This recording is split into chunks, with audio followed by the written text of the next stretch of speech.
Howdy again, everybody. This is Doc with Thorofan. I know I've been away for a couple of weeks, but I've been busy as all heck just trying to dissect and dive into and figure out one of the big things to hit Washington lately. No, not the coronavirus. No, not the Supreme Court nomination. No, not even the debates, even though those have been fun to watch.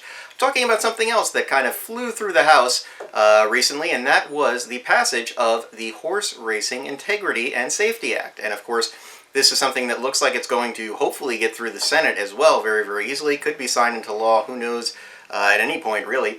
But there's a lot crammed into this bill, and there's a lot of changes coming for the horse racing industry if it were to pass as it is right now. So what does it all involve? What does it mean? How could fans potentially become more involved? And what's in this bill that you really need to know and understand going forward for the horse racing industry? I discuss it all as we dive in and dissect the Horse Racing Safety and Integrity Act.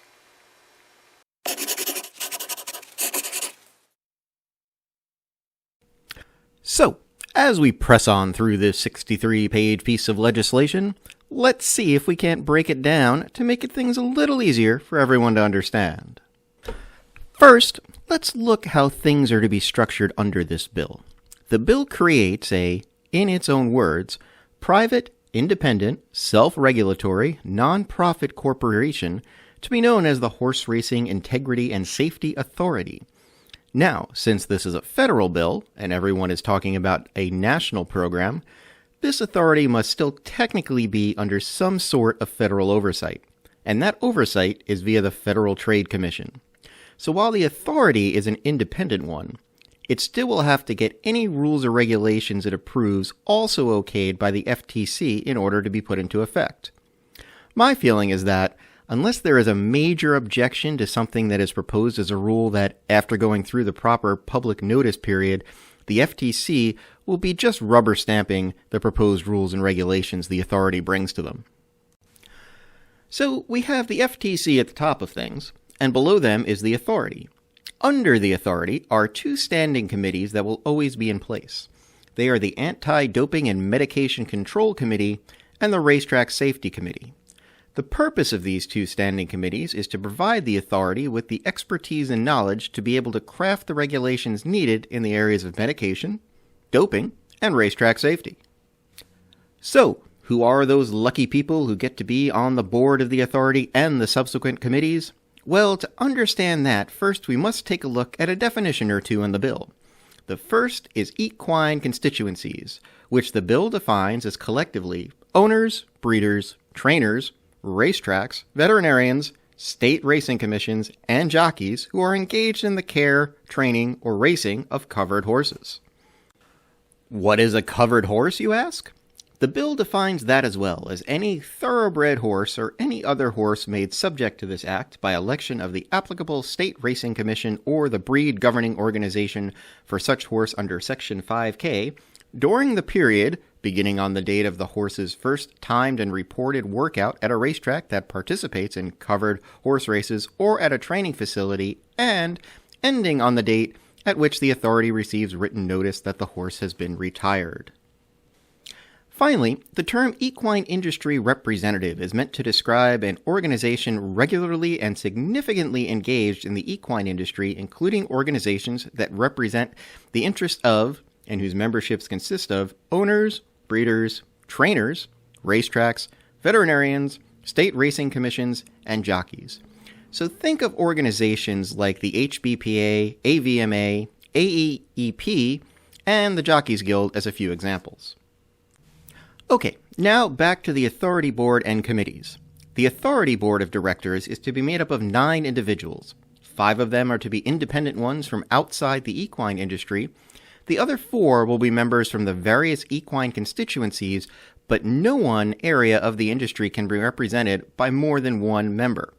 You can see this gives basic control of the board to independent folks, which has been a bone of contention for some, but might also allow more participation and input to be had from the fans and handicappers that love this sport. The initial members of the board of directors will be selected by a nominating committee. Just the other day, the members of this nominating committee have been announced, and they are Len Coleman, Dr. Nancy Cox, Katrina Adams, Dr. Jerry Black, General Joseph Dunford, Frank Keating, and Ken Schanzer. The two standing committees mentioned before will be made up of 7 members each, with a majority of the members in each committee being independent and a minority being from the various equine constituencies. A majority of the members in the Anti-Doping and Medication Control Committee shall, as the bill states, have significant recent experience in anti-doping and medication control rules. There does not appear to be a similar experience requirement of the Racetrack Safety Committee. All of the initial members of the two standing committees will be selected by the aforementioned nominating committee.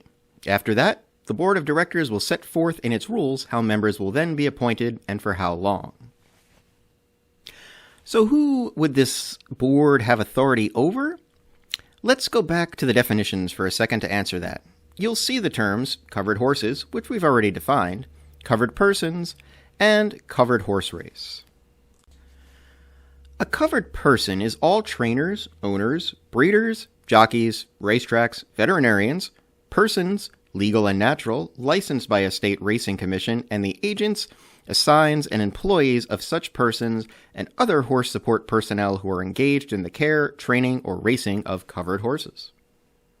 A covered horse race is any horse race involving covered horses that has a substantial relation to interstate commerce, including any thoroughbred horse race that is the subject of interstate, off-track, or advanced deposit wagers. So basically, it is any thoroughbred horse race in America that is open to wagering across state lines. For now, when the bill officially comes into effect, it appears that there will be sort of a national racing license created for all covered persons involved in thoroughbred racing to be able to participate in the sport. By getting this license, the person is agreeing to be bound by all of the rules and regulations of the new authority, as well as any penalties or sanctions the authority board passes to deal with violations. Now, knowing all this information, the bill states that the board has the authority over all covered horses, persons, and horse races involving thoroughbreds in the United States. Those that are astute will immediately notice that it does not cover all breeds of horses that race and only mandates thoroughbreds at this time. That's a change from the previous Tonko Bar bill that included standardbreds and quarter horses in it. So what about the other breeds of racehorses? Oh, they can be included too, but only if a state racing commission or state breeder organization makes a petition to the authority board. I'm not sure if anyone quite understands how this part of things would work just yet, since the bill states that only horses of that breed that raced in that state would be covered under the board's authority. So from as far as I can tell, if Pennsylvania elected to have their standardbred program be included under the national authority, but New Jersey did not, then it seems to create something akin to the exact thing that this bill was designed to avoid. That being two sets of rules that horsemen then must follow depending on what state they're in. I have a feeling this will be ironed out somehow in amendments, perhaps, but only time will tell. Okay, let's now look at the two main areas the bill focuses on separately. First, we will break down the Anti-Doping and Medication Control Program. This program is to be created by, yep, you guessed it, the board authority using input from the Anti-Doping and Medication Control Standing Committee. The program covers many of the same things in the previous version of the Barr-Tonko bill. Without going into great detail, the program would create rules and regulations for what substances are permitted and not permitted to be given to a covered horse during training and racing. The program will also work to control the testing of all samples through accredited laboratories. More on that in a bit. In addition, any covered horse may not be given any medication or foreign substance within 48 hours of racing. Whoa now! How did that rule pass muster when the drug Lasix is given to over 95% of horses running within 4 hours of their races? Wouldn't that basically make race day Lasix a thing of the past? Well, yeah. However, if you read just a touch further down in the bill, you will see that state racing commissions have the ability to ask for an exemption from that rule for 3 years from its enacting in dealing with furosemide or Lasix only.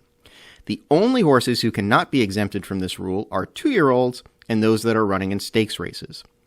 During this 3-year period, the Authority Board is to appoint a special advisory committee to undertake research specifically into furosemide and its effect on bleeding in racehorses when given 48 hours before a race, while also looking into possible alternatives to Lasix as a preventative for exercise-induced pulmonary hemorrhage. So in 3 years from when the bill becomes law, and we'll let you know when that is shortly, we may finally have some sort of answer on the Lasix issue. Don't hold your breath on that one, though. The Anti-Doping and Medication Control Program will use as its starting point of permitted and prohibited substances those already in place as determined by the following agencies: the Association of Racing Commissioners International, the International Federations of Horse Racing, and the World Anti-Doping Agency. And they will go with the most stringent rules present among the three for substances on their lists. The Standing Committee can suggest alterations and additions to these substances and limits to the authority, who then can, if they choose, adopt them as new rules with the blessing of the FTC.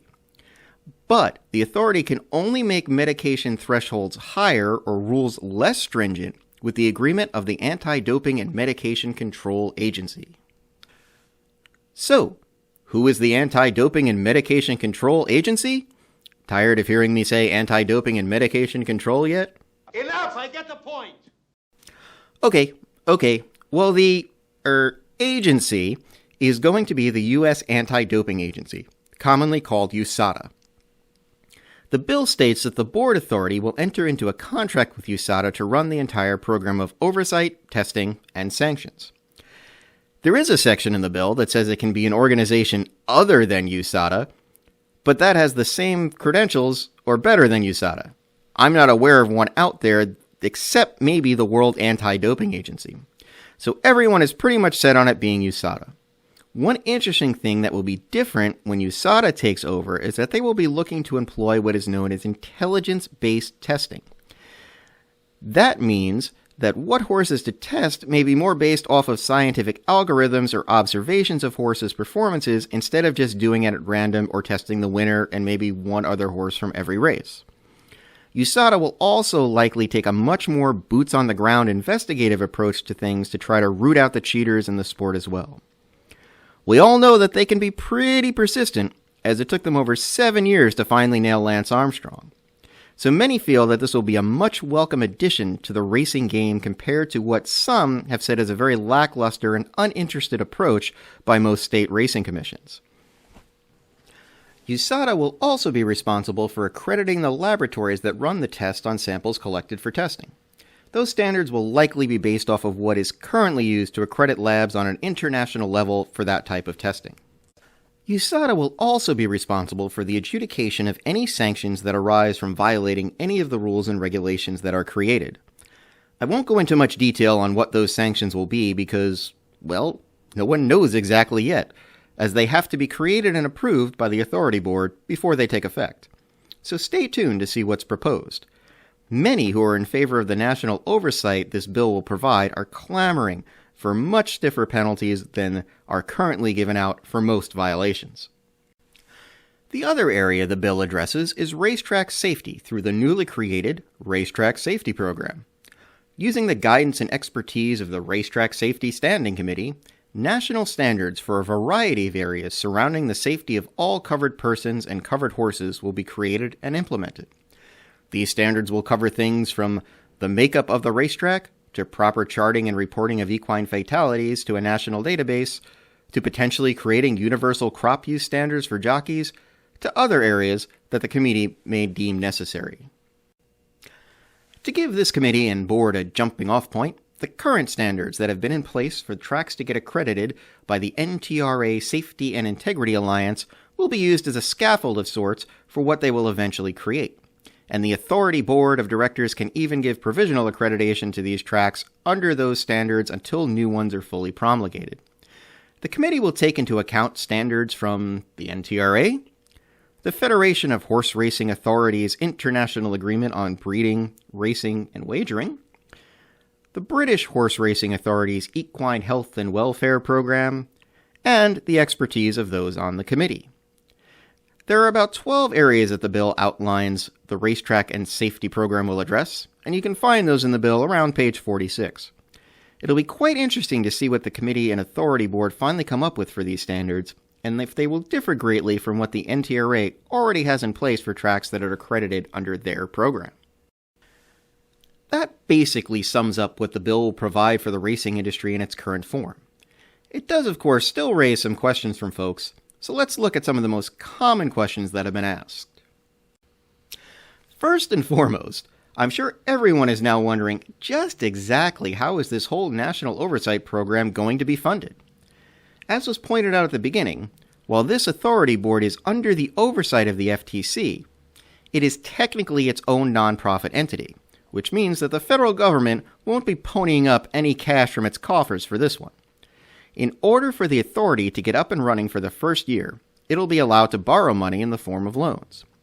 After that, the burden of payment will fall to the individual states themselves to remit their share to the authority each year.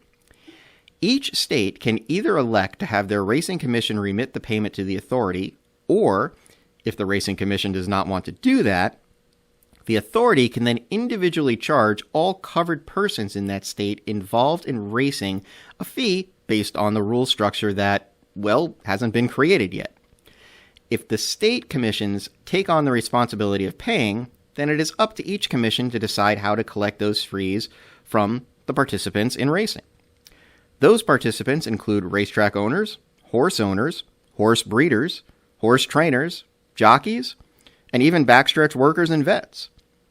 Could this mean a new fee is placed on each of these members by the commission?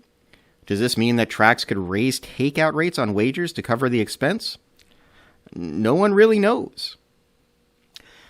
The next question that arises is, will this bill give the anti-doping agency more investigative powers than the state racing commissions currently have? Will we see more of the FBI-type investigations that recently resulted in the indictments of so many? Not under this bill.